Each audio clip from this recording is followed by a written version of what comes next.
साहब ये आपका चश्मा ये गिर गया था यहाँ। ओ भाई साहब।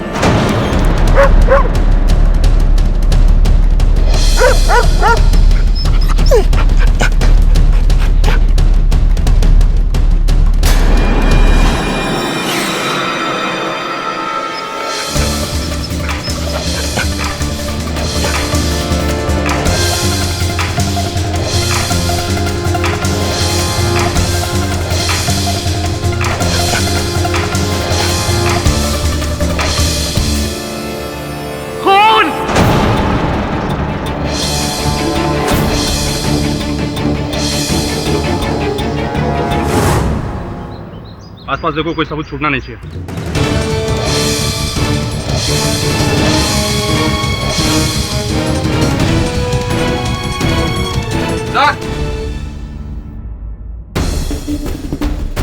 ये गन यहाँ पर पड़ी मिली थी। इसका लाइसेंस नंबर चेक करो और देखो किसके नाम पे रजिस्टर्ड है। सर इस अन्य आदमी के सिवा कोई गवाह नहीं यहाँ पे। भागते वक्त खूनी से टकराया था सर। तो तुमने खून होते हुए देखा है? नहीं वो टकराया था मुझसे हड़बड़ी में। तूने तुमसे टकराया था? अब पता नहीं, शायद। क्या कर रहे हो यहाँ तुम? क्या नहीं तेरा काम हो रहा है यहाँ? चलो यहाँ से, इसको भगाओ इधर से। क्या बोलना, जल्दी बोलो। क्या? सर ये आदमी गूंगा और बहरा है, ना ही कुछ बोल सकता है ना ही सुन सकता है। तुमने कुछ देखा है? क्या देखा है?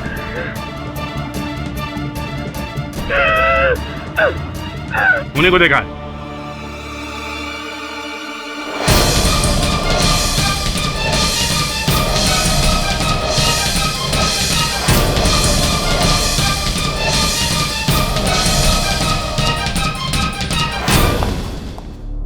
तो बंदूक का डिटेल्स मिल गए, ये उनका फोटो।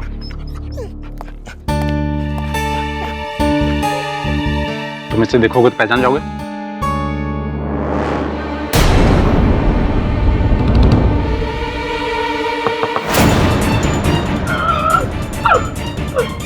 यही था? तुम उसे टच करोगे पहचान जाओगे? जी हाँ। हवलदार, गाड़ी निकालो। Good morning, sir. Morning. How are you? Very well, sir. Sir mister Rupesh Bajaj का फोन आया था, बहुत परेशान लग रहे थे। हाँ, क्यों? सर कह रहे थे कि अगर आपने उनकी मदद नहीं की तो उनको 50 करोड़ का नुकसान हो जाएगा। हद करता है रुपेश भी। कितनी बार उसे समझाया कि मैं क्रिमिनल लॉयर हूँ, डिवोर्स लॉयर नहीं। तलाक का केस नहीं लड़ सकता, समझता ही नहीं। पुराना दोस्त है मेरा, लेकिन इसमें मैं कैसे सहायता कर सकता हूँ उसकी? रुपेश, तेरी ही बात हो रही थी यार, तू समझता क्यों नहीं कि मैं क्रिमिनल लॉयर हूँ? डिवोर्स केसेस केडी, अब ये डिवोर्स केस नहीं रह गया है, क्रिमिनल केस हो गया है। मेरी पत्नी का खून हो गया है और इन लोगों ने मुझे अरेस्ट कर लिया। प्लीज मेरी मदद करो। फोन ले लो इसका, चलो। रुपेश, क्या हुआ सर? केडी, मैं सच कह रहा हूँ यार, मैंने ये खून नहीं किया है। मैंने रेणुका को नहीं मारा है। तू कैसी बातें कर रहा है रुपेश? तुझे बरसों से जानता हूं मैं जानता हूं तू हत्या नहीं कर सकता। तू बैठ।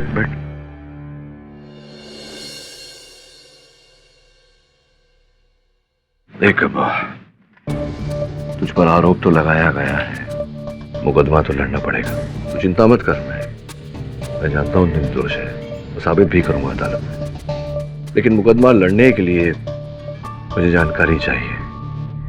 ये बता कि अचानक ये लड़की तेरे जीवन में आई कैसे? तू तो जानता है केडी, ये मेरी दूसरी शादी थी। मोहिनी के मरने के बाद मैं एकदम अकेला हो गया था और अपने आप को पूरी तरह काम में मसरूफ कर लिया। ये बिजनेस एम्पायर खड़ा किया, 10 साल अकेला रहा। फिर अचानक एक दिन ऑफिस की पार्टी में मेरी मुलाकात रेणुका से हो गई।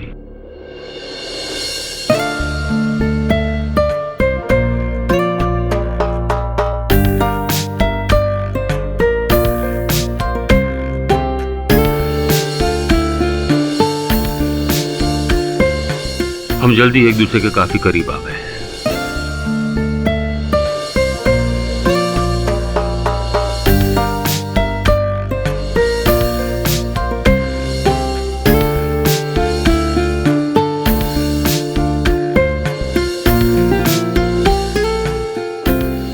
पर जल्दबाजी में ही हम दोनों ने एक दूसरे से शादी कर ली।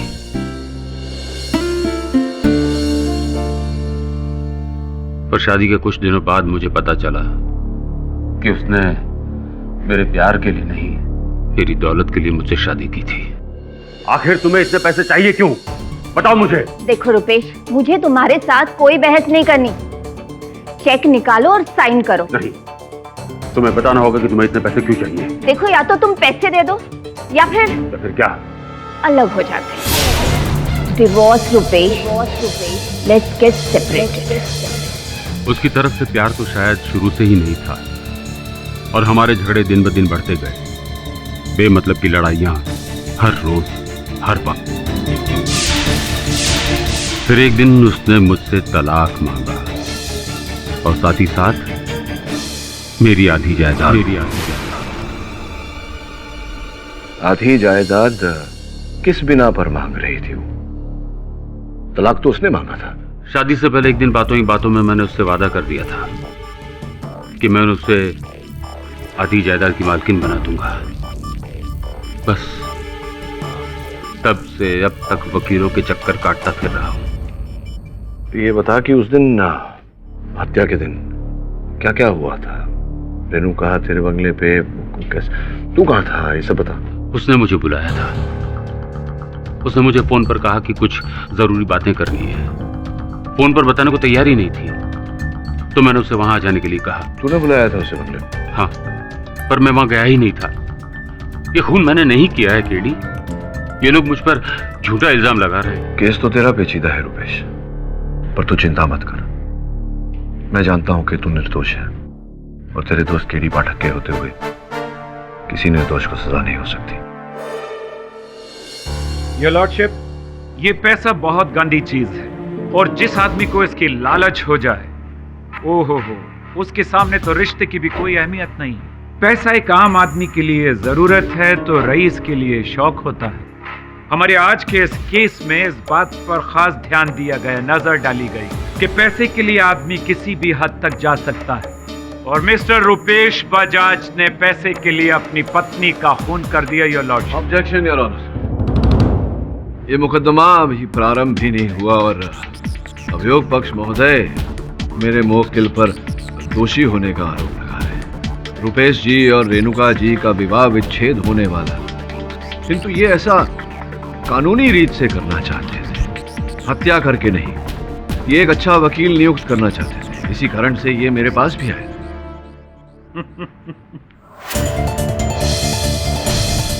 ये वो हथियार है, रजिस्टर्ड हथियार, जिससे कि वो कत्ल हुआ है और ये हथियार जनाब रुपेश बजाज साहब के नाम रजिस्टर्ड है। राइट हुजूर, मेरे पास ये कुछ सबूत हैं, ये कागजात हैं जिस पर इनकी उंगलियों के निशानात भी पाए गए हैं इस हथियार पर। ये मैं आपकी नजर करता हूं। ये मेरा ही रिवॉल्वर है, पर मैं नहीं जानता कि ये मौका वारदात पर कैसे पहुंचा। एक बार मेरी गाड़ी में से सामान चोरी हुआ था, तो उसके बाद से मैं ये सिक्योरिटी के तौर पर रखने लगा हूं, लेकिन आज तक कभी इस्तेमाल नहीं किया। योर ऑनर, इनका रिवॉल्वर घटनास्थल पर कैसे पहुंचा इसके तो अनेक रास्ते में निकाल सकता हूं। तो ओके, एक मिनट। तो फिर जनाब केडी साहब, इसके बारे में आप क्या कहेंगे? योर ऑनर, ये रुपेश जी के बंगले की चाबियां हैं जहां पर रेणुका जी का खून हुआ था। क्यों रुपेश जी, ये आपके बंगले की चाबियां हैं ना? जी हाँ, ये मेरे ही बंगले की चाबियां हैं, पर मैं बहुत महीनों से वहां गया नहीं हूँ, पता नहीं कहाँ रखी थी। योर ऑनर, रुपेश जी का पूरा ध्यान इनके काम में रहता था। ये छोटी छोटी चीजें, चाबी कहाँ गई, चाबी कहाँ रखी हैं, गाड़ी कहाँ पार्क की, ये अक्सर भूल जाया करते थे। और इस बात की पुष्टि करने के लिए मैं रुपेश जी की सेक्रेटरी लीसा को कटघरे में बुलाने की अनुमति चाहता हूँ। अनुमति है।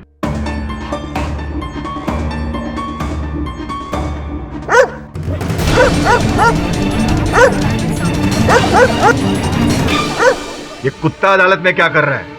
हवलदार, इसे बाहर निकाल दीजिए। योर ऑनर, ये मेरा है, मैं देख नहीं सकता ना, तो यही मेरा सहारा है, लेकिन ये पूरी तरह ट्रेंड है मेरे साथ रहने के लिए। योर ऑनर, ये इस केस का बहुत ही महत्वपूर्ण गवाह है। इसलिए मैं आपसे दरख्वास्त करता हूं कि प्लीज मुझे इसका मतलब ये हुआ कि जब तक ये रहेंगे तब तक ये कुत्ता भी रहेगा। मैं इसे संभाल लूंगा, कोई परेशानी नहीं होगी। इसे यही रहने दीजिए प्लीज। और अगर परेशानी हुई तो मैं दोबारा बर्दाश्त नहीं करूंगा। कार्रवाई आगे बढ़ाइए। रीना जी, आप रुपेश जी की सेक्रेटरी हैं। कैसे बॉस हैं रुपेश जी? बहुत अच्छे हैं। 15 इयर्स का वर्क एक्सपीरियंस है मेरे पास, लेकिन मेरे इंटायर करियर में इनके जैसा अच्छा बॉस मैंने कभी नहीं देखा। कभी किसी से ऊंची आवाज में बात नहीं की, कभी कोई बदतमीजी नहीं। सुना है कि इन्हें और इनकी स्वर्गीय धर्मपत्नी को अभी ने मिलाया था इन दोनों को। जी, यही मुझसे बहुत बड़ी गलती हुई। रेणुका बहुत खुदगर्ज थी, मुंह पे कुछ और पीठ पीछे कुछ और। नहीं मतलब फिर कैसे जानती थी आप इनकी स्वर्गीय धर्मपत्नी को? वो एक्चुअली मैं और रेणुका एक पीजी में साथ रहते थे। वो तभी एक स्ट्रगलिंग मॉडल थी। कुछ ही दिन में हम दोनों की दोस्ती हो गई और फिर दोस्ती में रेस्टोरेंट्स, डिस्को, पार्टीज, कॉफी वगैरह। सहेली थी आपकी रेणुका। तो रेणुका को रुपेश जी से आपने कब मिलाया, कैसे मिलाया? एक्चुअली एक शाम हमारे ऑफिस में पार्टी थी। रेणुका उस दिन घर पे थी तो मैंने सोचा उसे भी ले चलती हूँ। बॉस ने रेणुका को देखा और देखते ही उनसे प्यार करने लग गए और देखते देखते दोनों की शादी हो गई।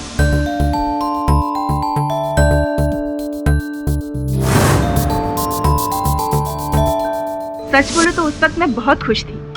मेरे बॉस और मेरी best friend, it's such a great feeling. Your witness prosecution.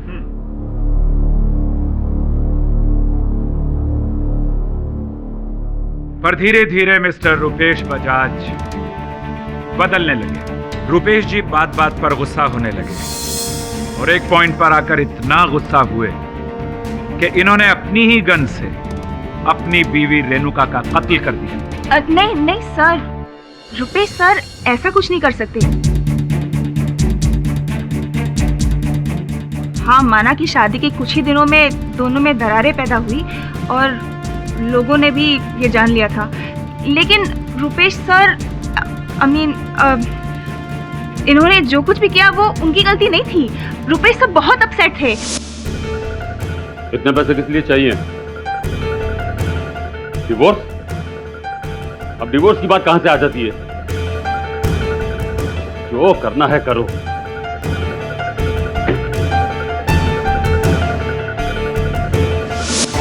आपका क्या मतलब है कि आप कुछ नहीं कर सकते? वो औरत मेरी आधी जायदाद मुझसे छीनना चाहती है।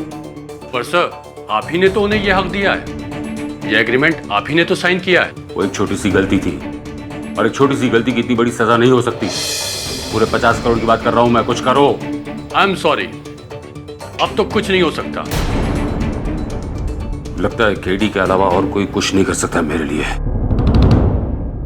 योर ऑनर, शादी के कुछ ही दिनों बाद मिस्टर बजाज परेशान रहने लगे। इन्हें ऐसा महसूस होने लगा कि रेणुका ने इनसे शादी की है इनके पैसे के लिए और पैसे ये देना नहीं चाहते थे। फिर इन्हें यह भी महसूस होने लगा योर ऑनर कि अगर तलाक हो गया तो हर महीने भारी रकम रेणुका को खर्चे के लिए देनी पड़ेगी। इसलिए इन्होंने उस तकलीफ को जड़ से ही खत्म कर दिया, यानी रेणुका का कत्ल कर दिया। नहीं, ये सच नहीं है। माना कि मैं उसके साथ खुश नहीं था, मगर मैंने उसका खून नहीं किया। मिस्टर बजाज, आप चुप रहिए। जब पूछा जाए तभी बोले। योर लॉर्डशिप, मैं इन्हीं के ऑफिस के पियन मिस्टर मयूर को यहां बुलाना चाहूंगा। इजाजत है।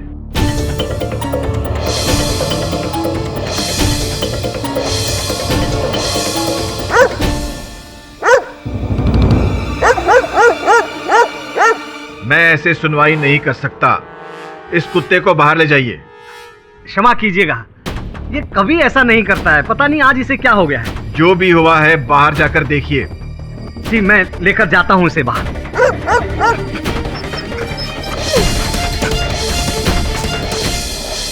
मयूर। जी सर। कत्ल से एक दिन पहले तुम ऑफिस गए थे? जी।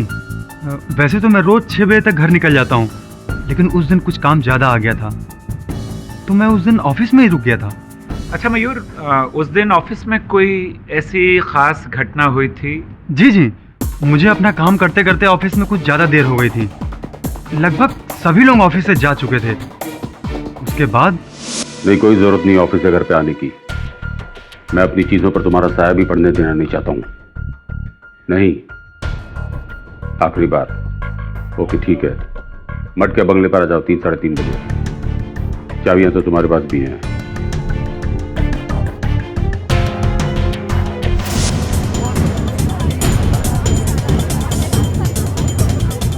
रुपेश ने बहुत कोशिश की कि मामला कोर्ट के बाहर म्यूचुअली सेटल हो जाए, लेकिन ऐसा नहीं हुआ। इनकी पत्नी रेणुका मानने के लिए तैयार ही नहीं। मामले को हाथ से निकलता देख रुपेश जी ने हमेशा के लिए रेणुका जी की जबान खामोश कर दी। मैंने मिलने के लिए नहीं बुलाया था उसे, उसने मुझे बुलाया था और मैंने ये खून नहीं किया। देखिए बजाज साहब, आपको 12 ताकीद की जा चुकी है, इल्तिजा की जा चुकी है कि आप तभी जवाब दें जब आपसे पूछा जाए। मैं बोलूं अगर आपको आपत्ति ना हो। जी प्लीज प्लीज। योर ऑनर, अभियोग पक्ष महोदय, ये जो 2 और 2 को जोड़कर 5 बना रहे हैं, इसका कोई अर्थ नहीं है। रुपेश जी के विवाह विच्छेद का केस अदालत में चल रहा था, कुछ ही दिनों में परिणाम आने वाला था। इस मोड़ तक पहुंचकर वो अपनी पत्नी की हत्या क्यों करेंगे? अगर अपनी पत्नी की हत्या करनी होती तो पहले ही कर देते। जनाब केडी साहब, इसका भी जवाब है मेरे पास। मैंने अभी अभी अदालत को बताया और पहले भी बता चुका हूं कि इन्होंने 12 ये कोशिश की कि अपनी पत्नी से सुलह कर लें, लेकिन मामला सुलझ नहीं रहा था। मामले को उलझते देख योर ऑनर, बजाज साहब ने अपनी पत्नी को खत्म करने के लिए बहुत ही घटिया तरीके का इस्तेमाल किया। कुरैशी साहब, एक बात बताइए जी। क्या मेरे मुवक्किल के मुख पर मूर्ख लिखा हुआ है? मैं पूछ रहा हूँ क्योंकि अगर इन्हें हत्या करनी होती तो ये क्यों अपनी पत्नी को अपने ही घर बुलाते, उनकी हत्या अपनी ही लाइसेंस रिवॉल्वर से करते, ताकि सारे साक्ष्य इनके विरुद्ध संकेत दें। लेकिन अक्लमंद लोग ही कभी कभी बेवकूफाना हरकत किया करते हैं केडी साहब। वैसे फॉर योर काइंड इंफॉर्मेशन, मेरे पास 2 बड़े पुख्ता सबूत हैं जनाब। अदालत से मैं गुजारिश करूंगा कि 2 ऐसे गवाहों को मैं बुलाना चाहूंगा जो कत्ल के वक्त वहां मौजूद थे जहां बजाज साहब अपनी बीवी का कत्ल कर रहे थे। पहले गवाह संतोष कुमार। सर, वो मैं बंगले के बाहर बस स्टॉप पर खड़ा था। अचानक गोली चलने की आवाज आई। टफी मेरे को उस तरफ लेकर गया और इसी हड़बड़ाहट में मैं उस आदमी से टकरा गया। संतोष, कुछ याद आता है कैसा था वो आदमी? मतलब उसका शरीर, क्या बनावट, क्या कैसा था? जी हाँ, वो हट्टा कट्टा था। योर ऑनर, इनके विवरण के अनुसार तो वो व्यक्ति मैं भी हो सकता था। हट्टे कट्टे सैकड़ों लोग हैं इस शहर, कोई भी हो सकता था। वेल केडी साहब, मेरे पास एक और भी सबूत है। एक मिनट। संतोष, जब तुम उनसे टकराए हट्टे कट्टे आदमी से, उसने क्या पहना हुआ था? कहीं कोई बात याद आती है कि क्या था उसके शरीर पर? जी, वो उस दिन, हाँ, उन्होंने सूट पहना हुआ था। Just a moment.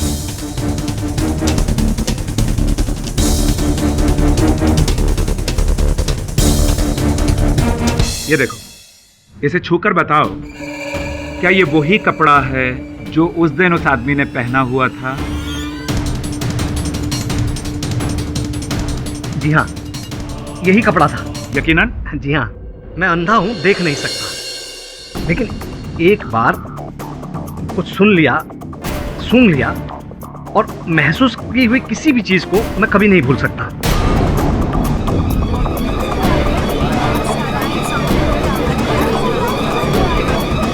Order order, silence in the court please. Rupesh ji, आप ही का सूट है ना? जी पर उस दिन भी आपने यही सूट पहना हुआ था जिस दिन आपने अपनी पत्नी का कत्ल किया था? यस योर ऑनर, फिर से बहुत ही कमजोर दलील। इस कपड़े के थान में से ऐसे सैकड़ों सूट बने होंगे। जी केडी साहब, एक और पुख्ता सबूत है मेरे पास। संतोष, तुमने अपने बयान में कहा था कि उन्होंने खास तरह की परफ्यूम लगाई हुई थी। क्या परफ्यूम थी? जी हाँ, एंजल परफ्यूम का एक्वा फ्रेश वर्जन था वो। जज साहब, अब मैं लीजा से कुछ सवाल करना चाहूंगा। लीजा, ये रुपेश जी को एक अजीब आदत है, तुम तो इनके साथ काम करती हो, तुम्हें तो पता होगा ये परफ्यूम के बारे में कुछ अजीब सी आदत है इनकी। जी, एक्चुअली रुपेश सर को भूलने की आदत है। कभी कभी एब्सेंट माइंडेडली वो अपनी बीवी का परफ्यूम लगाकर ऑफिस आ जाते थे। योर ऑनर, एक हट्टा कट्टा आदमी ऐसा ही, मेरा मतलब है वैसा ही मटेरियल पहने हुए, वैसा ही परफ्यूम लगाए हुए इन्हीं के बंगले से खून करके भागता है। ये कोइंसिडेंस की कुछ ज्यादती नहीं हो गई?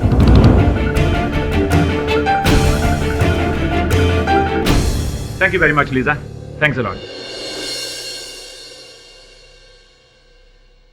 योर ऑनर, अगर प्रोसिक्यूटर साहब को आपत्ति नहीं है तो मैं संतोष जी को एक बार कटघरे में बुलाकर उनसे प्रश्न करना चाहूंगा। अनुमति है। तो संतोष जी बताइए कि ये जो सुगंध को पहचानने का हुनर है, ये कैसे प्राप्त किया?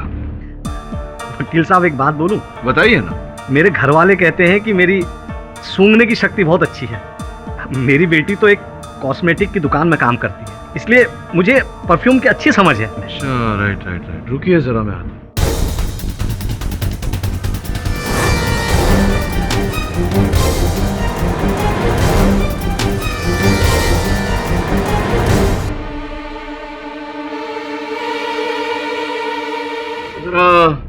ये सूंघकर पहचान के देखिए, ये वही है जो उस दिन उस व्यक्ति ने लगाया था जो आपसे टकराया था? वकील साहब, आप ना मुझे फंसा रहे हैं। ये वो नहीं है, ये तो कूल कंफर्ट का हॉट एंड स्पाइसी वाला परफ्यूम है। अरे क्षमा कीजिएगा, भूल हो गई मुझसे। ये वाला है, देखिए, ये वाला ही है ना? ये भी नहीं है जी, ये एक्वा फ्रेश वर्जन ही है, लेकिन दूसरी कंपनी का है।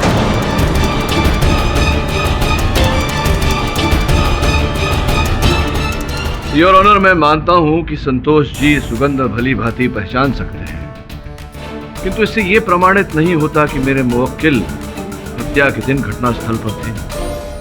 मैं नहीं था योर ऑनर, मैं वहां नहीं था। जब ये हादसा हुआ तब मैं होटल सी व्यू में था। होटल सी व्यू? कोई सबूत है आपके पास? हाँ है। उस वक्त मैं अपने भतीजे अभय के साथ वहां पर था, आप उससे पूछ सकते हैं। बल्कि जब पुलिस ने मुझे अरेस्ट किया था तब मैं वहीं था। ये सच कह रहे हैं, ये उस दिन मेरे साथ होटल में ही थे।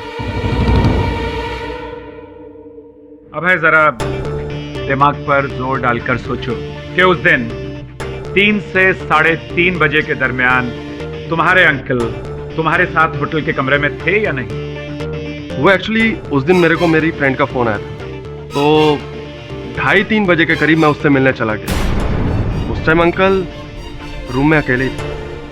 जैसे मैंने कहा था योर ऑनर, इस बात का कोई सबूत नहीं है कि अभय के जाने के बाद मिस्टर रुपेश होटल के कमरे में थे या नहीं।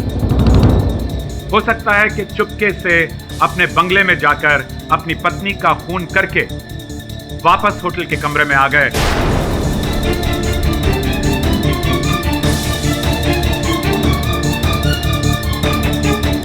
और सबसे बड़ी दिलचस्प बात तो यह है योर ऑनर कि इनका बंगला होटल सी व्यू से सिर्फ 5 मिनट की दूरी पर है। योर ऑनर, अगर मेरे पास रुपेश जी के उस होटल के कमरे में होने का कोई सबूत नहीं, तो अभियोग पक्ष के पास भी इनके घटनास्थल पर होने का कोई सबूत नहीं। सबूत है केडी साहब मेरे पास। योर ऑनर, मैं अपने अगले चश्मदीद गवाह कमलेश प्रधान, जो गूंगे और बहरे हैं, उन्हें कटघरे में बुलाने की इजाजत चाहूंगा। इजाजत है? योर ऑनर, ये मिस प्रतीक्षा है, इंटरप्रेटर है। कमलेश की साइन लैंग्वेज अदालत को समझाएंगी। प्रतीक्षा जी, पूछिए जरा, उस दिन इन्होंने क्या देखा?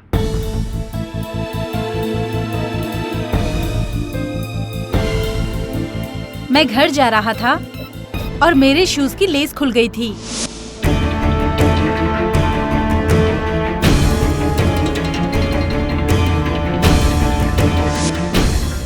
योर ऑनर, मैं इनसे पूछना चाहता हूं कि अगर इन्होंने हत्यारे को देखते ही पहचान लिया तो फिर उसे पकड़ा क्यों नहीं?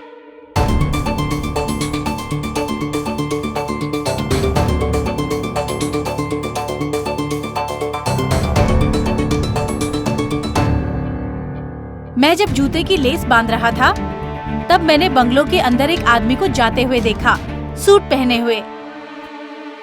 फिर मैंने अपने जूते की लेस बांधी और वहाँ से चला गया।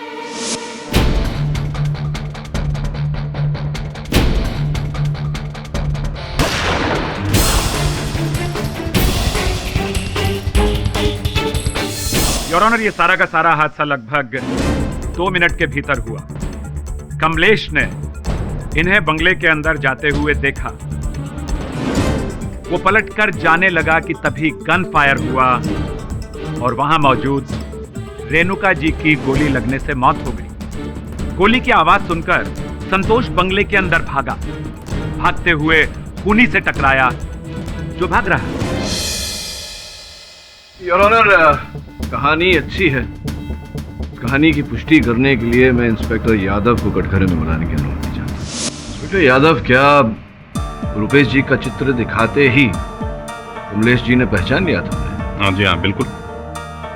प्रश्न यहाँ ये उठता है कि आपने स्केच क्यों नहीं बनवाया? आपने चित्र मिलने की प्रतीक्षा क्यों की? जी, हमने प्रतीक्षा बिल्कुल नहीं करी, बल्कि तुरंत स्केच आर्टिस्ट को हम बुलाए और स्केच बनवाने लगे। तो कभी नाक लंबी हो जाती थी, कभी बाल छोटे हो जाते थे, तो स्केच बन नहीं पाया। स्केच बन नहीं पाया या कमलेश जी स्केच बना नहीं पाए? दरअसल वो विवरण सही से नहीं दे पा रहे थे, इस वजह से वो स्केच। समझ गया। Point to be noted your honour, जो विवरण कमलेश जी दे रहे थे वो उचित नहीं था, जबकि कमलेश जी कह चुके हैं कि उन्होंने स्पष्ट रूप से हत्यारे को देखा, किंतु वो विवरण देकर उनका स्केच नहीं बना। प्रश्न ये उठता है कि चित्र को देखकर जो पहचान उन्होंने की है उस पर कैसे विश्वास किया जाए? आपकी अनुमति हो तो मैं कमलेश जी को एक बार फिर कटघरे में बुलाना चाहूंगा। अनुमति है। प्रतीक्षा जी, इनसे पूछिए कि चित्र देखकर जो इन्होंने हत्यारे की पहचान की थी उस पर हम विश्वास क्यों करें?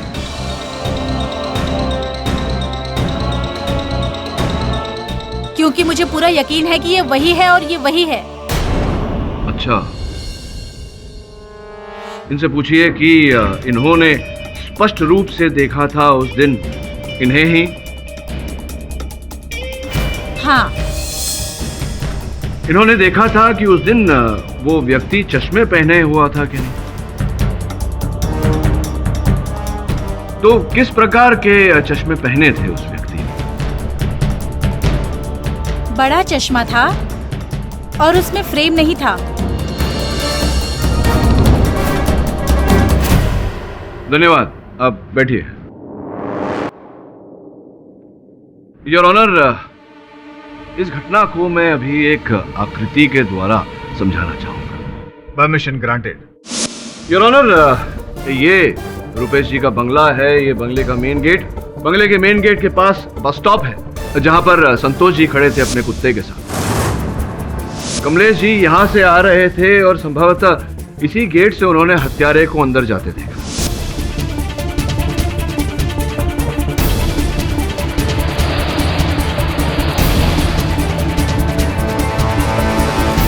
कमलेश जी ने यहां अपने जूते के फीते बांधे। इसी समय संतोष जी जो यहां खड़े थे उन्होंने गोली चलने की आवाज सुनी।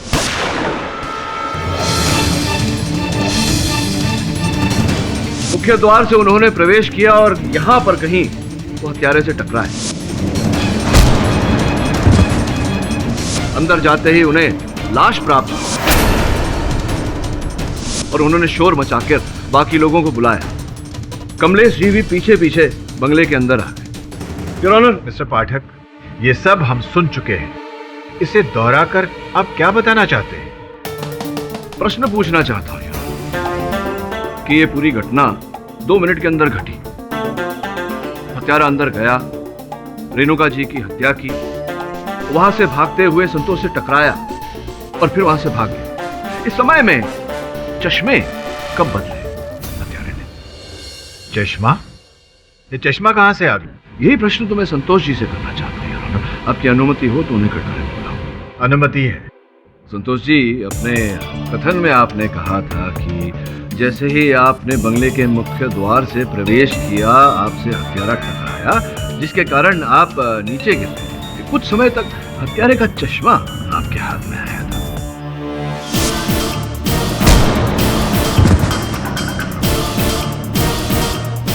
साहब, ये आपका चश्मा ये गिर गया था यहाँ।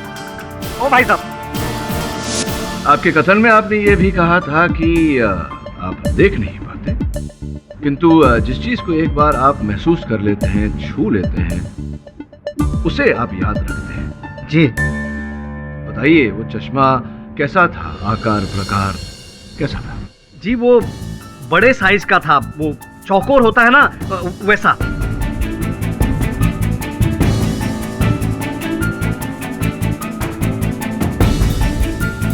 बड़े साइज का चौकोर चश्मा। जी धन्यवाद, बैठिए। योर ऑनर, दोनों गवाहों के कथन के बाद ऐसा लग रहा है कि या तो कमलेश जी ने किसी और ही व्यक्ति का वर्णन दिया है, उन्होंने ठीक से हत्यारे को देखा नहीं, या दोनों अलग अलग व्यक्तियों का वर्णन दे रहे हैं। आपका इशारा किसकी तरफ है? इनके जैसा सूट, इनके जैसा लेडीज परफ्यूम कोई और पहन कर आया था? ये तो मैं नहीं जानता योर ऑनर, किंतु इतना जानता हूं कि हत्यारा जो भी है बड़ा शातिर है। एक ही बार में उसने रेणुका जी और रुपेश जी दोनों से अपनी दुश्मनी निकाली, रेणुका जी की हत्या कर दी और उस आरोप रुपेश जी को फंसा दिया। मुझे संदेह है योर ऑनर कि ये रुपेश जी के निकट का ही कोई व्यक्ति है, ना इनके बंदूक तक कैसे पहुंचता।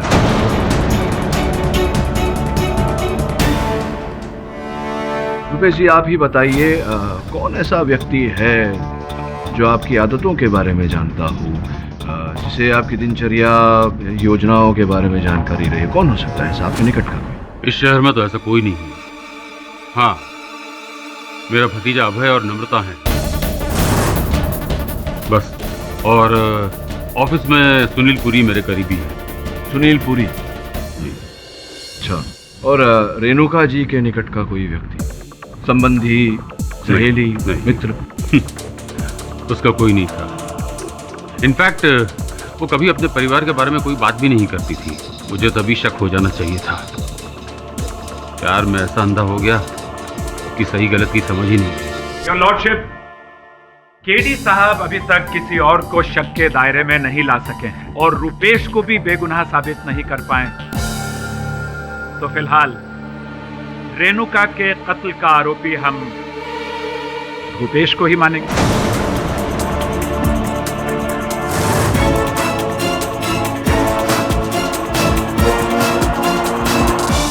केडी साहब अभी तक किसी और को शक के दायरे में नहीं ला सके हैं और रुपेश को भी बेगुनाह साबित नहीं कर पाए। तो फिलहाल रेणुका के कत्ल का आरोपी हम रुपेश को ही मानेंगे।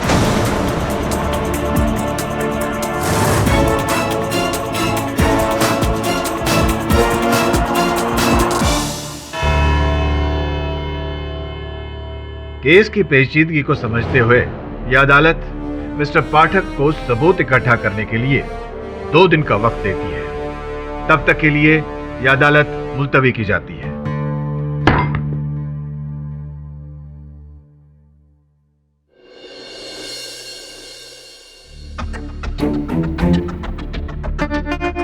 इस केस की कोई खोई हुई कड़ी है जो हमें दिखाई नहीं दे रही, मिल नहीं रही। सोचने वाली बात यह है कि ऐसा व्यक्ति कौन हो सकता है जिसने रुपेश की तरह कपड़े पहने, या तो उसका कोट या वैसे ही कपड़े से बना कोट, लेडीज परफ्यूम भी लगाया। इतनी डिटेलिंग कौन कर सकता है? तो एक काम कर, रुपेश के जीवन के हर पहलू के बारे में पता लगा, उसके जीवन का ब्यौरा निकाल। करना पड़ेगा कि रेणुका जी की मृत्यु से ऐसा कौन व्यक्ति था जिसको लाभ होता।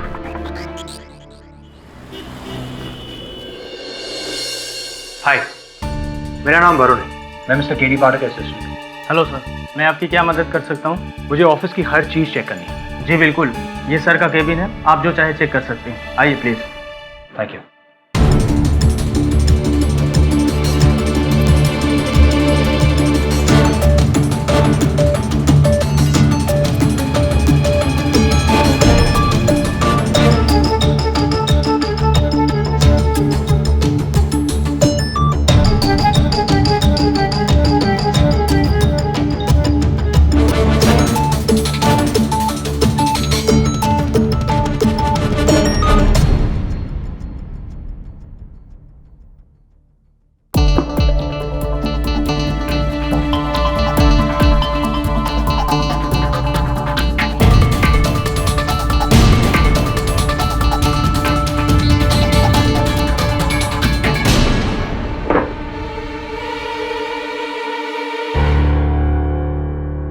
तो उनकी बंदूक यहाँ रहती थी? जी। इसे लॉक करके नहीं रखते थे? अभी भी खुला हुआ? जी नहीं।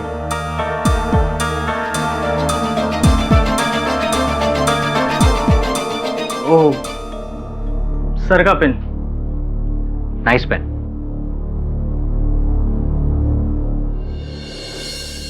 सर ये लीजिए।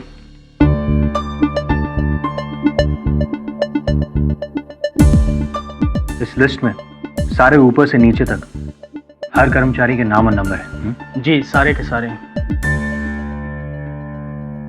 अच्छा मिस्टर पुरी, मुझे एक बात बताइए, ऑफिस में वो कौन लोग थे जो मिस्टर बजाज की दिनचर्या के बारे में बहुत अच्छी तरह से जानते थे? मेरा मतलब ये है कि वो कब आते थे, कब जाते थे, किससे मिलते थे, कौन से डोर में क्या कहाँ रखते थे? सर, किसी एक व्यक्ति के बारे में इशारा करना तो बहुत मुश्किल है, क्योंकि मिस्टर बजाज कभी भी किसी चीज़ को कहीं भी रखकर भूल जाते थे, इसलिए सारे ड्रॉवर्स खुले रहते हैं।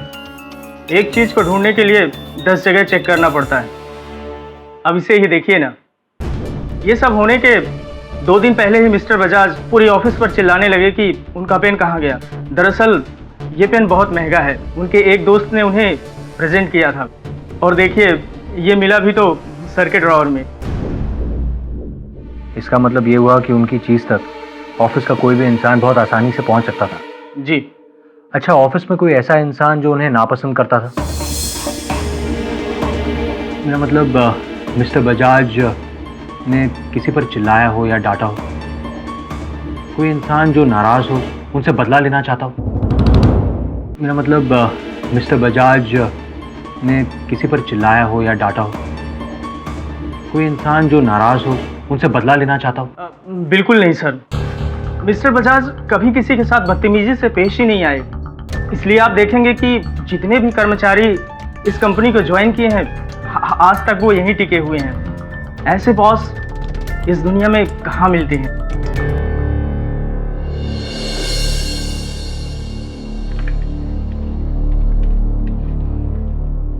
आइए आइए संतोष जी, आइए बैठिए। जी बिठाओ। जी धन्यवाद। देखिए ना, आज कितना शांत है ये। उस दिन अदालत में पता नहीं इसे क्या हो गया था। अदालत में इतने सारे लोगों को एक साथ देखकर चौंक क्या हुआ? जी शायद। हाँ संतोष जी, यहाँ आने का आभार मानता हूँ मैं आपका। बताइए, आप तो उस दिन घटनास्थल पर थे, बाकी बातें तो आप अदालत में बता ही चुके हैं। कोई ऐसी बात जो आपको याद ना रही हो, स्मरण ना रहा, सोच के बताइए। जी तभी भागा, और मैं भी उसके साथ साथ बंगले की तरफ भागा। सर, तभी एक आदमी मुझसे टकराया और उसका चश्मा मेरे हाथ में आया।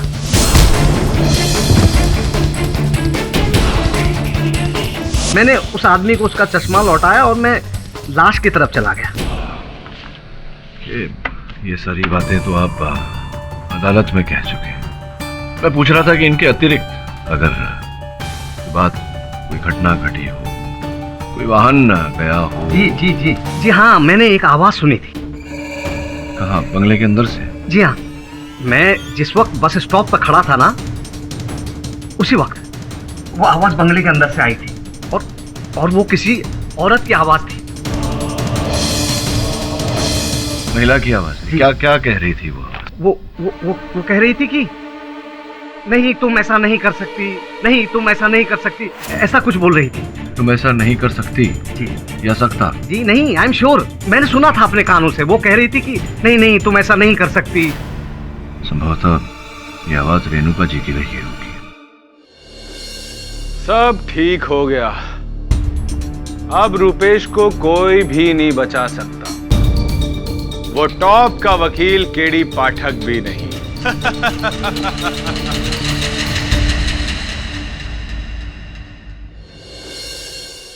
हम जिस आदमी का पता लगाने की कोशिश कर रहे हैं, वो आदमी नहीं औरत है। तो संतोष जी के अनुसार उन्होंने संभवतः रेणुका को ये कहते सुना, तुम ऐसा नहीं कर सकती।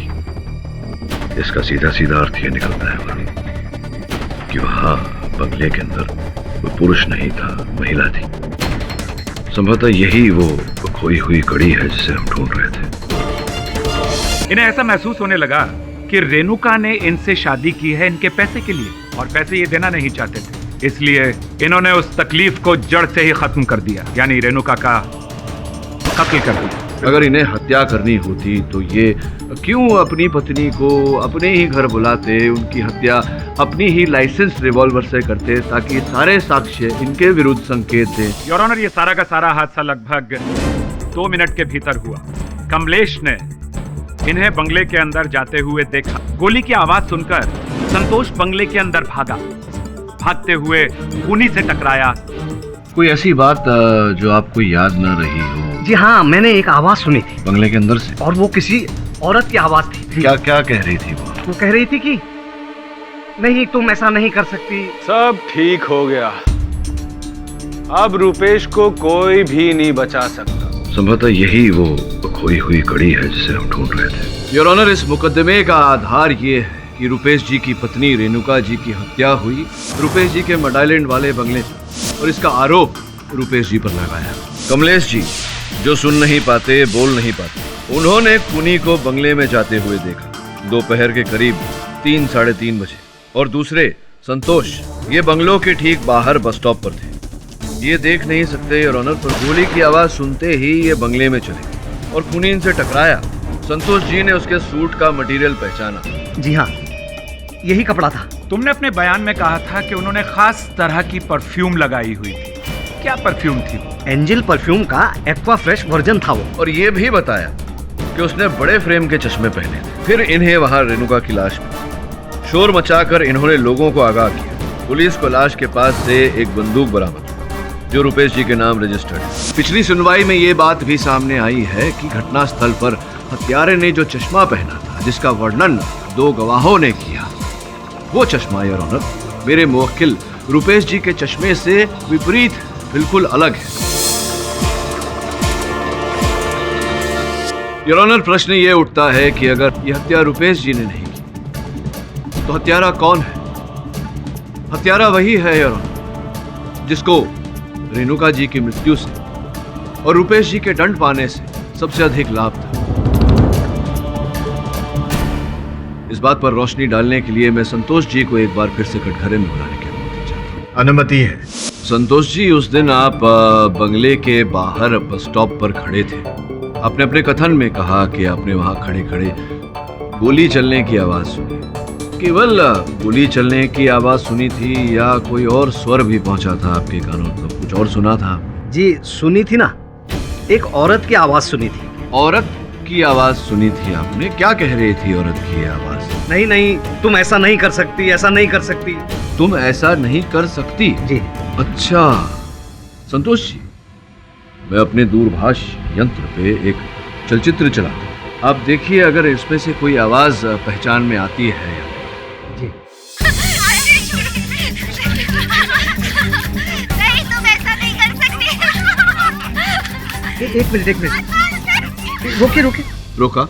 इस आवाज को दोबारा सुनाइए। रिवाइंड करूं फिर से? ये नहीं, तुम ऐसा नहीं कर सकती। जी हाँ, ये उसी औरत की आवाज है।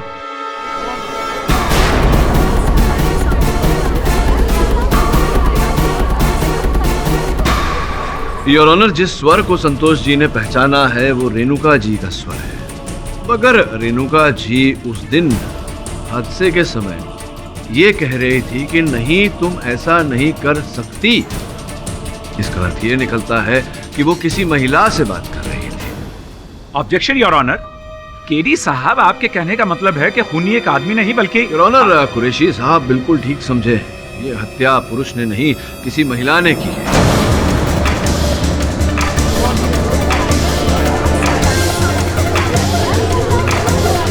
तभी तो लेडीज परफ्यूम की सुगंध आ रही है। Objection once again your honour. Santosh ने कल अपने बयान में ये बात की है कि वो जिससे टकराए थे योर ऑनर, वो एक बड़ी कद काठी वाली रिष्ट पुष्ट आदमी थे। तो फिर ये अचानक औरत कहां से तशरीफ ली? संतोष जी बेचारे देख नहीं पाते। बिला शक हो सकता है इन्हें जाति पहचानने में अभी धक्का ही लगा था। जाति पहचानने में भूल हो गई होगी इनसे। अरे जनाब केडी साहब, अब ये मत फरमाइएगा कि टकराने के बाद वो इतना भी नहीं पहचान सके कि वो आदमी था या औरत थी। आजकल तो कुरैशी साहब औरत और आदमी को छोड़िए ना ये बातें। चलिए एक काम करिए, आप आंखें बंद करके यूं खड़े रहिए सामने। छोड़िए, अभी क्या शगुफा है ये? विश्वास रखिए मुझ पर। आप आंखें बंद करिए। चलिए।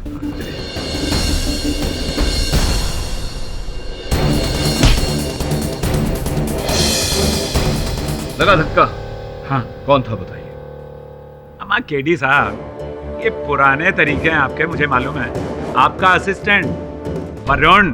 नहीं नहीं, देखिए ये थी मोहतरमा जी। आप बैठिए। यही तो मैं आपको समझाने का प्रयास कर रहा था कुरैशी साहब। योर ऑनर, अगर संतोष जी का कथन सत्य है तो ये हत्या किसी पुरुष ने नहीं, महिला ने की। अब सोचने वाली बात यह है कि वो महिला कौन है जिसे रेणुका जी की मृत्यु से लाभ होता। सर्वप्रथम मैं लीसा जी को कटघरे में बुलाने की अनुमति चाहूंगा। अनुमति है। हाँ लीसा जी बताइए, हत्या के समय आप कहाँ थे? ऑफिस में। सोच के बताइए। आप मेरे साथ मजाक कर रहे हैं क्या? मैं आपको बता रही हूँ ना कि मैं ऑफिस में थी। देखिए, आप कह रही हैं कि आप ऑफिस में थी, लेकिन ऑफिस के बाकी लोग कह रहे थे कि आप ऑफिस में थी ही नहीं, कहीं बाहर थी। अब कुछ काम हो सकता है, काम की वजह से कुछ देर के लिए बाहर निकल गई। लेकिन अगर मैं एक जगह मौजूद नहीं हूँ, इसका मतलब ये थोड़ी ना है कि मैं दूसरी जगह मौजूद थी। वकालत करनी चाहिए आपको, ठीक कहा।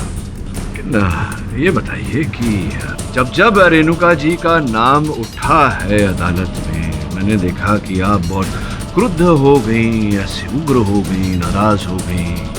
क्या किसी बात का बैर था आपके मन में रेणुका जी के प्रति? ऑब्वियसली। देखिए ना सर की हालत देखिए।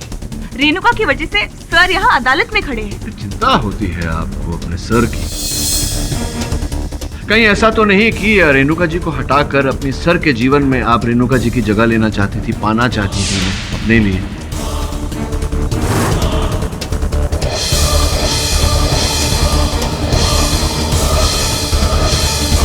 ये क्या कह रहे हो केडी? लीजा और मेरे बीच ऐसा कोई रिश्ता नहीं था, कुछ भी नहीं था, कोई फीलिंग नहीं थी। बजाज, आपकी ओर से इनके प्रति न, इसका ये अर्थ नहीं निकलता कि इनकी ओर से आपके प्रति नहीं। योर ऑनर, इनके कार्यालय में जांच पड़ताल करने के बाद ये पता चला है कि 2 वर्षों से लीसा जी बजाज साहब के साथ कार्य कर रही हैं और इस समय क्षण भर के लिए भी ये इनसे अलग नहीं।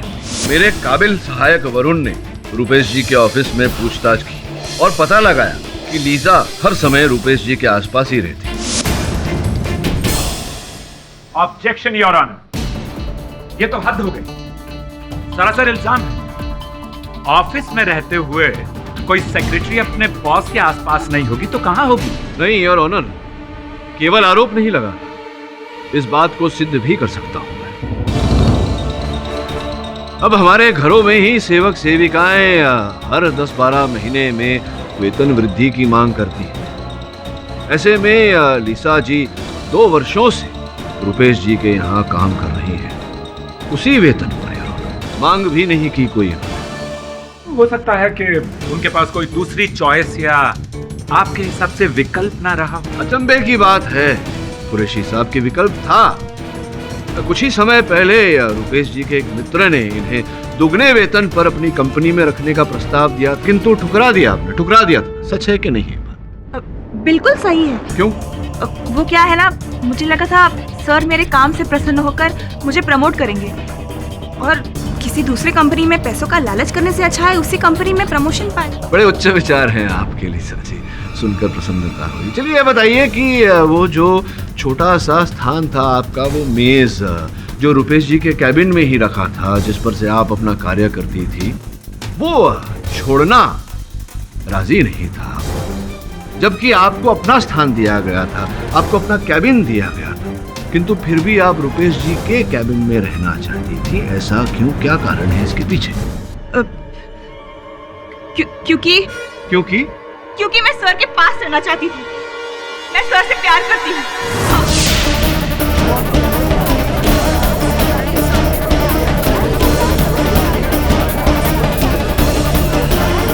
लीजा, ये क्या कह रही हो तुम? यही तो योर ऑनर, यही तो मैं स्पष्ट करने का प्रयास कर रहा था अदालत में कि लीसा रुपेश जी से प्रेम करती थी। हमेशा पूरा समय इनके साथ रहती थी, हर मीटिंग इनके साथ अटेंड करती थी। इनके सामान तक पहुंचना, जैसे कि घर की चाबियां, इनका सूट, इनका बंदूक इत्यादि इत्यादि, ये लीसा जी के लिए कोई कठिन कार्य नहीं था। नहीं, तुम ऐसा नहीं कर सकती, तुम ऐसा नहीं कर सकती, तुम ऐसा नहीं कर सकती, तुम ऐसा नहीं कर सकती।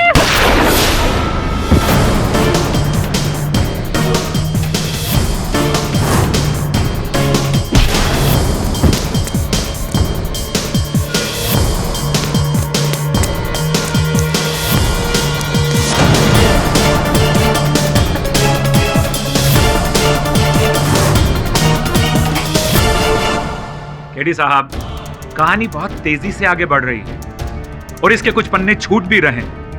क्या कीजिए, संतोष जब खूनी से टकराया था तो उसके हाथ एक चश्मा लगा था।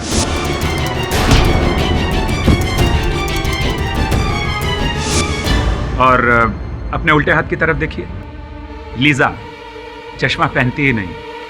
क्या बात कर रहे हैं? जी पहनती है चश्मा, आप ध्यान से देखिए। मैं ध्यान से क्या देखूं, आप मजाक कर रहे हैं। अरे मजाक नहीं कर रहा है, देखिए लीजा जी पहनी हुई हैं लेंसेज।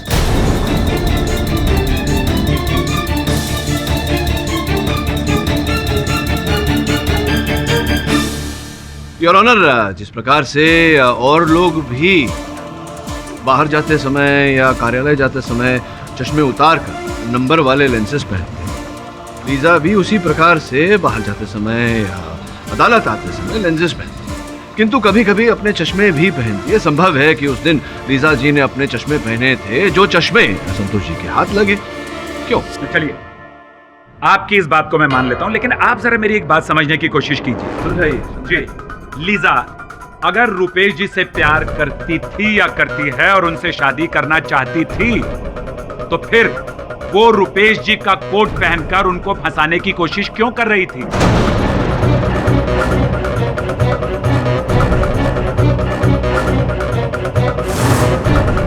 योर ऑनर, हर कत्ल का एक मकसद हुआ करता है। लीजा अगर दीवानावार रुपेश से मोहब्बत करके उससे शादी करना चाहती थी, और लीजा को अच्छी तरह से मालूम था कि रुपेश रेणुका के प्यार में गिरफ्त हो चुके हैं और उनसे शादी करना चाहते हैं, तो फिर शादी से पहले ही लीजा ने रेणुका का कत्ल क्यों नहीं करवा दिया?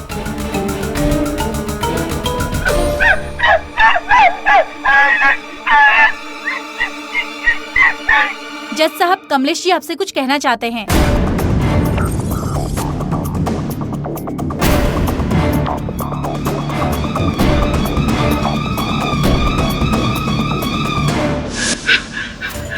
मैंने औरत को नहीं देखा था, मैंने आदमी को ही देखा था।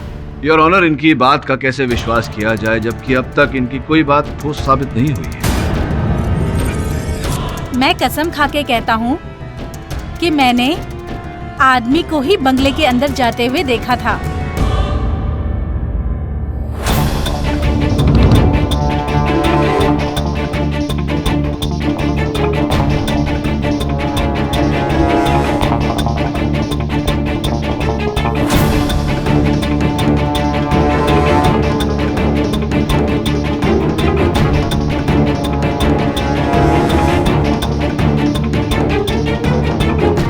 ऑब्जेक्शन योर ऑनर, केडी साहब अदालत में इस तरह इशारेबाजी से बात नहीं कर सकते। योर ऑनर, मैं केवल कमलेश जी से इतना पूछ रहा था कि जब ये बोल नहीं पाते, सुन नहीं पाते, तो इतना विश्वास से कैसे कह रहे हैं। उत्तर में इन्होंने कहा कि मैंने उस आदमी को किसी को हाथ हिला के इशारा करते हुए देखा था। वो औरत नहीं थी, वो आदमी ही था। केडी साहब, कोशिश तो बहुत अच्छी थी आपकी, पर सॉरी, सुना आपने, वो मर्द ही था, औरत नहीं। योर ऑनर, कुरैशी साहब अगर मेरी भूल पकड़ने के स्थान पर सत्य को पकड़ने का प्रयास कर रहे हो तो संभवतः सुनते जो मैंने सुना कमलेश जी के कथन। कमलेश जी ने कहा कि उन्होंने मर्द को देखा, एक पुरुष को देखा, और वो पुरुष किसी को इशारा कर रहा था। योर ऑनर, प्रश्न है कि क्या इशारा कर रहा था, इशारे के द्वारा क्या कहना चाह रहा था? इससे भी महत्वपूर्ण प्रश्न ये है योर ऑनर कि किसे इशारा कर रहा था?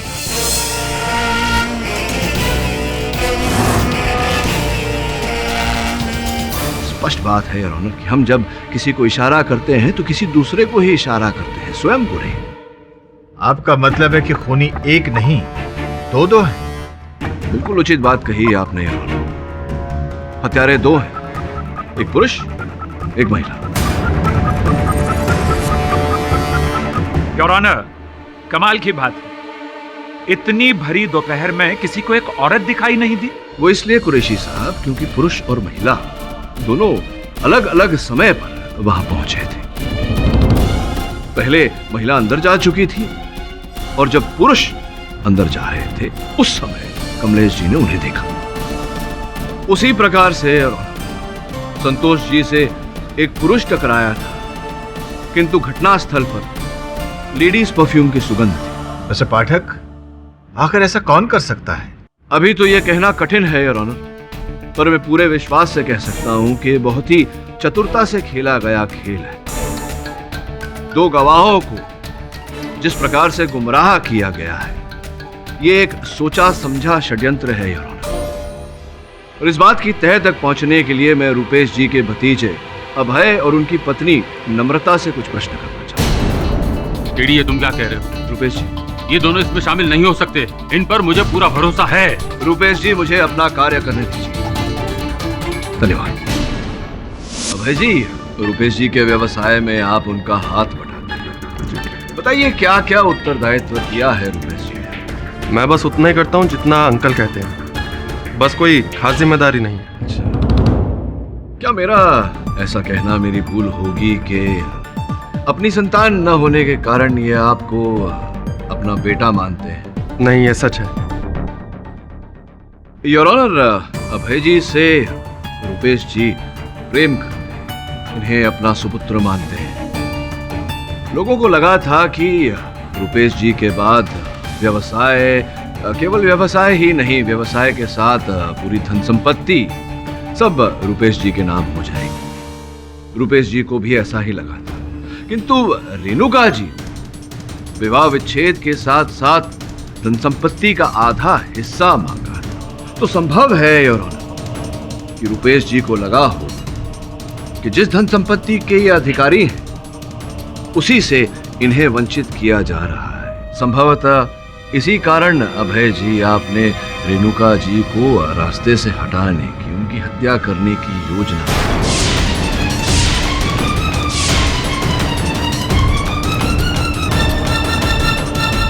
योर ऑनर, मैं रूपेश जी को वर्षों से जानता हूँ। एक समय जब हम दोनों की भेंट हुई थी तब रूपेश जी ने मुझसे कहा था कि पता नहीं आजकल मेरा भतीजा अभय किन लोगों के साथ उठ बैठ रहा है, बहुत परेशान हो गया हूँ मैं।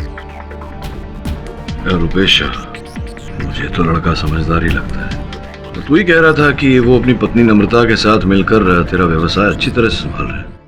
हाँ, वो तो है, पर कभी कभी अपना नया अलग बिजनेस शुरू करने की बातें करते हैं।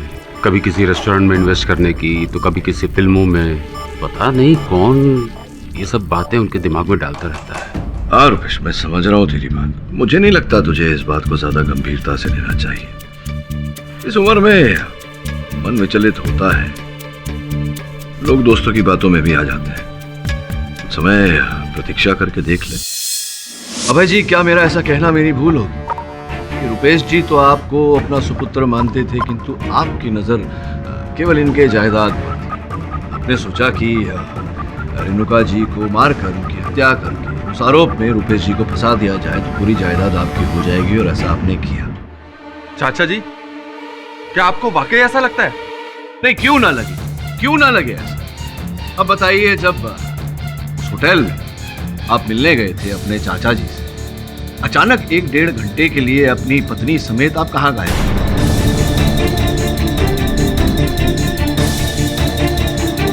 बोलिए बोलिए, कहां गायब हो गए? प्राय अपराधी के पास उत्तर नहीं है। योर ऑनर, मैं पुनः अदालत को स्मरण करा दूं कि सीवीयू होटल से रूपेश जी का बंगला 5 मिनट की दूरी पर ही है। रुपेश जी, आप अदालत को बताइए कि उस दिन क्या बातचीत हुई थी अभय जी के साथ आपकी, क्यों मिलने आए थे आपसे? पता नहीं, उस दिन मुझे अभय का फोन आया। उसने मुझे जल्दी से होटल सी व्यू में आने के लिए कहा। वहां पहुंचा तो उसने कहा कि एक स्वीट बुक किया है। कोई सेलिब्रेशन की अधूरी सी बात कर रहे थे कि अचानक से फोन आ गया और वो चले गए। क्या समझा नहीं मैं, किस बात का ये जलसा था, सेलिब्रेशन क्या था? किसी का जन्मदिन था क्या? नहीं, ऐसा तो कुछ नहीं था।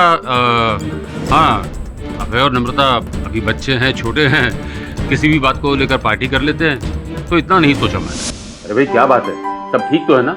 ये अचानक से मुझे यहाँ होटल क्यों बुला लिया? चाचा जी, आपके एक छोटा सा सरप्राइज है। क्यों बे, बता दे? तुम रुको चाचा जी, एक खुशखबरी है, बस वही आपके साथ बांटना चाहते हैं। अरे क्या है, बताओ भी। अभी नहीं, थोड़ा इंतजार करना पड़ेगा। क्यों? आप ऐसा कीजिए, आप एक कप कॉफी पीजिए, हम जरा जल्दी से बाहर होके आते हैं। बाहर? अरे भाई मुझे भी जल्दी कहीं जाना है। चाचा जी, आपको मेरी के समय आप कहीं नहीं जाएंगे। हम लोग यूं गए और यूं आए, बस आप हमारे लौटने तक का इंतजार कीजिए प्लीज। अरे भाई नमो, मुझे रेणुका से मिलने एक्चुअली मट के बंगले तक जाना है। चाचा जी, मैं कुछ नहीं जानती, हम उन्हें यही बुला लेंगे, बस आप हमारे लौटने तक यही इंतजार कीजिए। हम लोग यूं गए और यूं आए। चलो अबे। चलो। ओके चाचा जी, बाय। ओके चाचा जी। विचित्र बात है कि आपने और आपकी पत्नी नम्रता ने रुपेश जी को अपने बंगले पर जाने से रोका, अपनी पत्नी रेणुका जी से भेंट करने से रोका, और फिर आप अपनी पत्नी समेत गायब हो गए। ऐसे में इनके बंगले की चाबियां और इनका सूट प्राप्त करना आपके लिए कोई कठिन बात तो रही नहीं है। नहीं केडी सर, ये सब गलत है। हमने चाची को नहीं मारा, बल्कि हम तो। नम्रता बैठ जाओ। अबे मुझे बोलने दो, ये सब गलत है। तुम अदालत को बता क्यों नहीं देते? तुम्हें तो मैंने पहले ही बोला था कि पहले दिन अदालत को सब सच बता दो। मैंने कहा चुप हो जाओ। तुम बोलते क्यों नहीं? मैं चुप नहीं रहूंगी, मैं जज साहब को सब सच बता के रहूंगी। जज साहब, हम लोगों ने एक छोटी सी सरप्राइज पार्टी प्लान की थी चाची के घर वापस लौटने की खुशी में। चाची रुपेश चाचा से कोई जायदाद लेने के लिए नहीं मिलना चाहती थी, बल्कि वो तो सारे लड़ाई झगड़े खत्म करके घर वापस आने चाहती थी।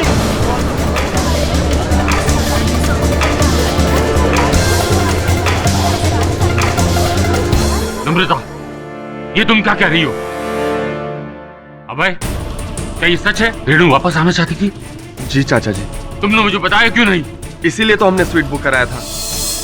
रेणु चाची ने नम्रता को फोन करके बताया था कि वो वापस लौटना चाहती है। जज साहब, मैं आपको सारी कहानी बताती हूँ। देखिए, आपको जो कुछ भी कहना है कटघरे में आके कहिए। जज साहब, पिछले 1 साल में मैं और रेणुका चाची बहुत अच्छे दोस्त हो गए थे।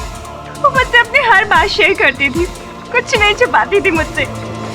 और फिर आप दोनों के डिवोर्स की बात चली और वो बात अदालत तक पहुंच गई।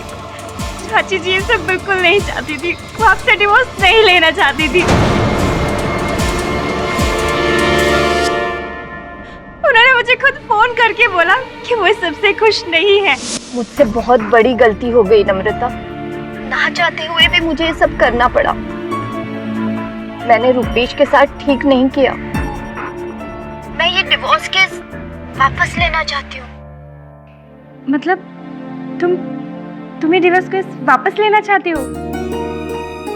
चाचा जी के पास वापस आना चाहती हो? Oh my God Renuka, it's such a good news. तुम्हें नहीं पता चाचा जी तुमसे कितना प्यार करते हैं। वो ये सब जान के कितना खुश होंगे। जानती हूँ, और मैं भी उनसे बहुत प्यार करती हूँ। मैं उन्हें मिलकर सब कुछ बता देना चाहती हूँ और उनसे माफी मांगना चाहती हूँ। तो मैं उन्हें फोन करूँ? नहीं, तुम मत फोन करो, मैं करूँगी और सामने से सारी बातें कह दूंगी। अच्छा ठीक है, एज यू विश। हम बहुत खुश थे, आपको सरप्राइज देना चाहते थे, इसलिए आपको कॉल करके होटल बुलाया और रुकने को कहा। हम बाकी दोस्तों को भी इनवाइट करना चाहते थे और सोचा था कि रेणु चाची को भी वहीं बुला लेंगे। हेलो, अरे भैया केक कब लेके आएंगे आप? अच्छा सुनो, उसमें 50 रेड रोज के बुके और ऐड कर लेना। ओके। हेलो मिस्टर कपूर, चाचा जी और रेणु चाची ने आपस के डिफरेंसेस सुलझा लिए, तो हमने आज शाम को एक पार्टी रखी है। आप प्लीज आइएगा भाभी जी को लेके, वो भी जल्दी। और फिर ये सब हो गया।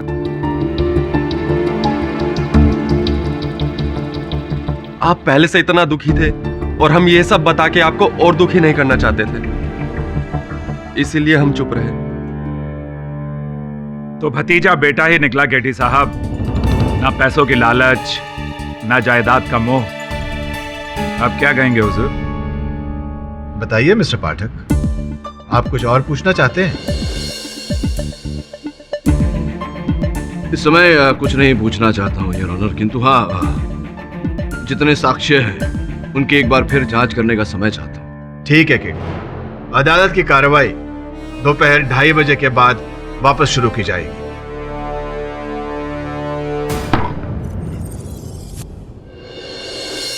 समझ में नहीं आ रहा जितना इस केस को सुलझाने का प्रयास कर रहा हूं और उलझता जा रहा है। सर, अगर नम्रता और अभय निर्दोष हैं तो फिर शायद ये काम किसी बिजनेस राइवल ने किया हो।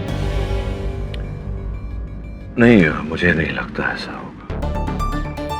ये जो भी है, रुपेश जी, अभय और नम्रता के आसपास का ही कोई व्यक्ति है, उनके निकट का व्यक्ति। नहीं तो सोच, उनकी चाबियां, उनके कोट, उनके बंदूक तक कैसे पहुंच सकता है वो व्यक्ति? सर, मगर नम्रता और अभय के अलावा और कौन है आसपास उनके? 2 व्यक्ति हैं मेरे अनुसार, एक पुरुष एक महिला। फिर रेणुका जी ने जो नम्रता से कहा था कि मुझे न चाहते हुए भी ये सब करना पड़ा, इस वाक्य का क्या अर्थ होता है?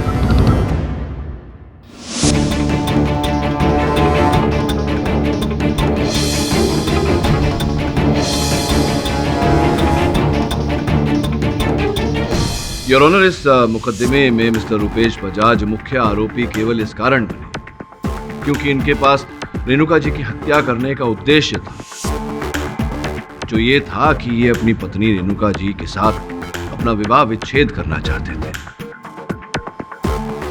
किंतु अदालत में इनके भतीजे आनंद और उनकी पत्नी नम्रता जी ने जो कथन दिया, उसके अनुसार प्रमाणित होता है कि रेणुका जी इनके पास लौटना चाहती थी, इनके साथ अपने संबंध सुधारना चाहती थी।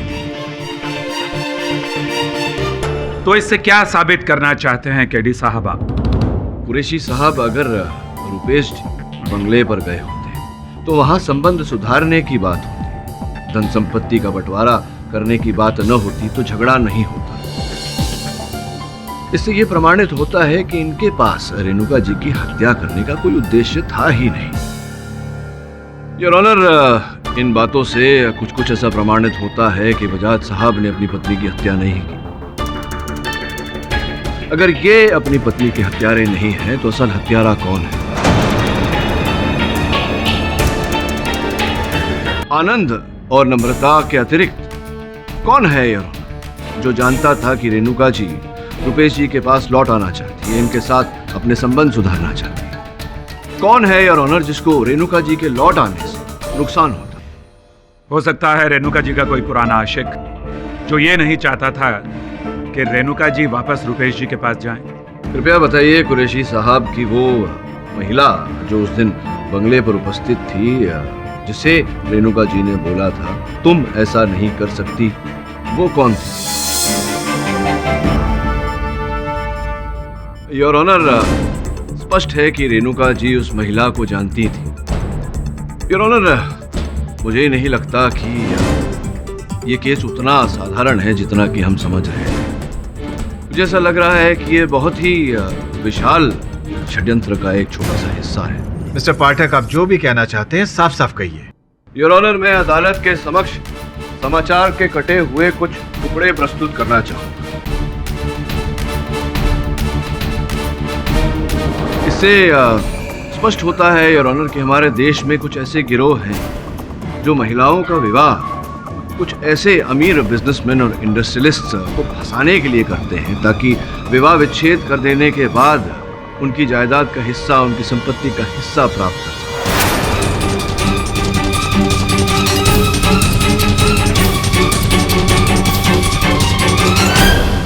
आपके कहने का मतलब है केडी साहब कि रेणुका ने रुपेश जी को पैसों के लिए फंसाया था?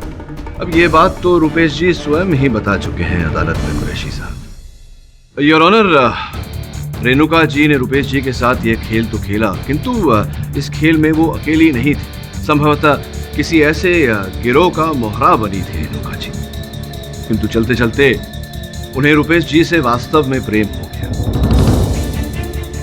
और उन्होंने रुपेश जी को धोखा देने से मना कर दिया। गिरोह के अन्य लोग योर ऑनर ये समझ चुके थे कि अगर रेणुका जी रुपेश जी के पास लौटी तो उनका बड़ा नुकसान हो, और संभवतः यही बात रेणुका जी की मृत्यु का कारण बनी। मिस्टर पाठक, ये बहुत ही पेचीदा केस है। इनका पता लगाना बहुत जरूरी है कि आखिर ये लोग हैं कौन। योर ऑनर, प्रश्न का उत्तर तो रेणुका जी के अतीत के पन्नों में ही मिलेगा। मैं लीसा जी को एक बार फिर से कटघरे में बुलाने की अनुमति चाहता हूं। अनुमति है।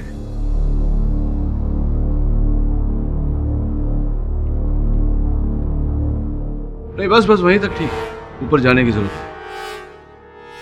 है। योर ऑनर, लीसा जी तो यहाँ आ चुकी है। इस केस से जुड़े तो अन्य लोगों को भी मैं बुलाना चाहूंगा यहाँ, अभय जी और नम्रता जी। केडी साहब, अब ये क्या नया नाटक है? देखते जाइए आगे आगे सत्य का खेला। मिस्टर अभय और मिस नम्रता, आप दोनों सामने आ जाइए।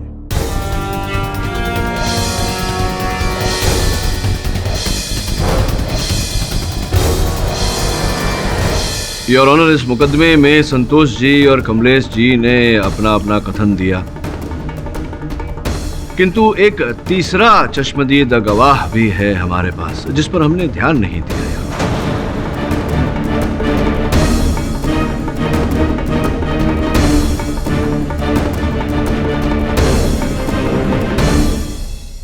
तीसरा गवाह? जी, तीसरा गवाह। वो कौन है? योर ऑनर, संतोष जी का कुत्ता। मैं उसे अदालत में बुलवाने की अनुमति चाहता हूं।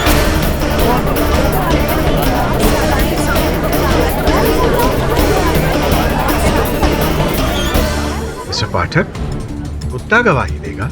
योर ऑनर, ये कोई आम घरेलू कुत्ता नहीं है। एक ऐसा कुत्ता है जिसे एक अंधे आदमी की हर रीत से ध्यान रखने का अभ्यास दिया गया है। योर ऑनर, वो देख भी सकता है, सूंघ भी सकता है और अपनी रीत से बोल भी सकता है। कृपया मुझे उसे अदालत में बुलवाने की अनुमति दें। ठीक है, ले आइए।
धन्यवाद, ले जाइए। आप दोनों बैठ। आप कटघरे में। योर ऑनर, मनुष्य कभी कभी मनुष्य को पहचानने में भूल कर बैठता है, किंतु एक जानवर कभी झूठ नहीं बोलता। लीसा जी जब प्रथम बार अदालत में अपना कथन देने आई थी, उस समय भी ये कुत्ता इन्हें देखकर भौंक रहा था।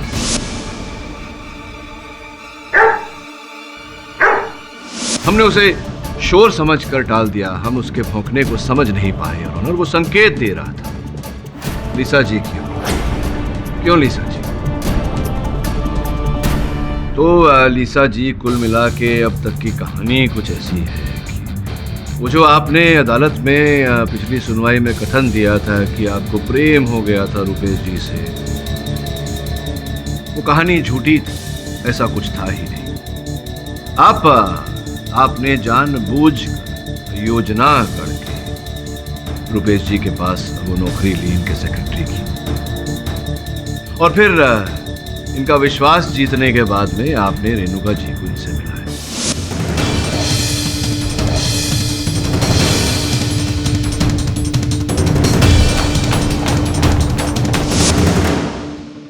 और आपकी और रेणुका जी के साथ रहने की और उनके आपकी सहेली होने की वो भी सारी कहानी झूठी है। वास्तविकता तो ये है कि रेणुका जी इस खेल में केवल एक मोहरा थी, छोटी सी, जिसका उपयोग आपने किया इनका धन पाने के। और जब आपको पता चला कि ये खेल खेलते खेलते रेणुका जी वास्तव में प्रेम करने लगी है रुपेश जी से, और वो इन्हें सारी बात बताने वाली है, इन्हें धोखा देने से उन्होंने इनकार कर, तब भय के कारण और नुकसान झेलने के कारण आपने रेणुका जी की हत्या कर दी।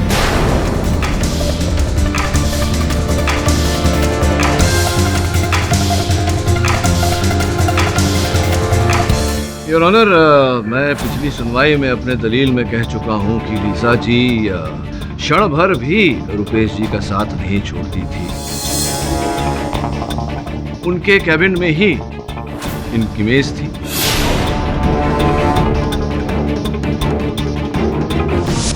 ऐसे में इनके सामान तक पहुंचना, बंगले की चाबी, इनका कोट, इनकी बंदूक इत्यादि, ये लीजा जी के लिए कठिन नहीं था।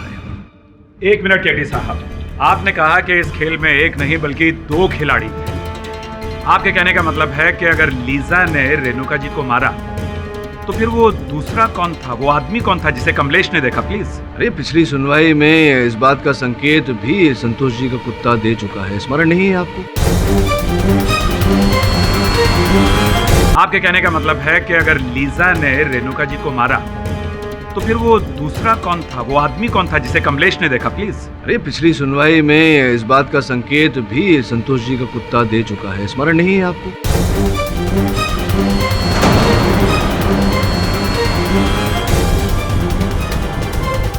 योर ऑनर, मैं रुपेश जी के ऑफिस बॉय मयूर को कटघरे में बुलाने की अनुमति चाहता हूं। तो मयूर जी, ये बताइए कि आप और लीसा इस कंपनी में एक ही समय पर आए थे, नौकरी एक ही साथ मिली थी उसी समय पर। तो ये तो कंपनी की जो रोस्टर है वो कहता है। और आप दोनों के फोन की सूची, देखिए झूठ मत बोलिएगा, जज साहब की मेज पर रिपोर्ट रखी हुई है। आप दोनों के दूरभाष यंत्र की सूची ये कहती है कि आप और लीजा बहुत बातचीत किया करते थे। योर ऑनर, वास्तव में इनका नाम मयूर नहीं है, एंथनी डिसूजा है।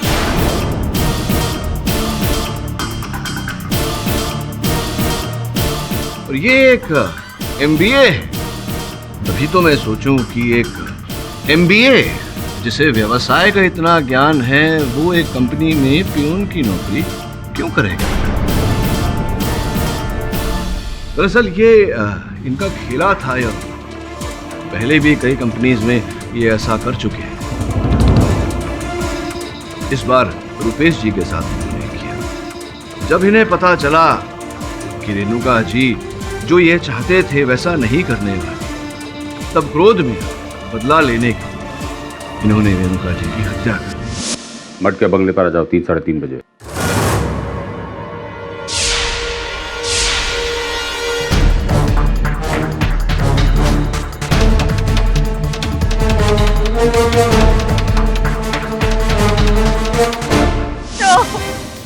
तुम ऐसा नहीं कर सकती।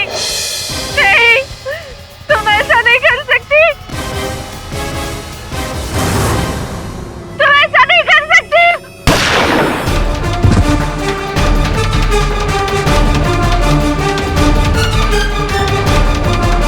रुपेश जी का कोट पहनकर गए थे, किंतु चश्मा बदलना भूल गए। वो चश्मा जो संतोष जी के हाथ लगा था।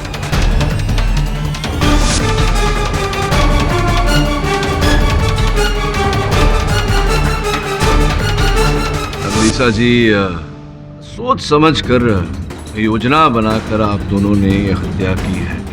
मुझे नहीं लगता कि आपकी आंखों में ये आंसू देखकर न्यायाधीश महोदय प्रभावित होंगे और आपका दंड कम करेंगे। चलिए, अगर आप ये कहानी कबूल कर लें तो हो सकता है कि वो ऐसा करें। अदालत को ये बताइए कि आपने हत्या की तो की, किंतु इसके आरोप में रुपेश जी को क्यों फंसाया?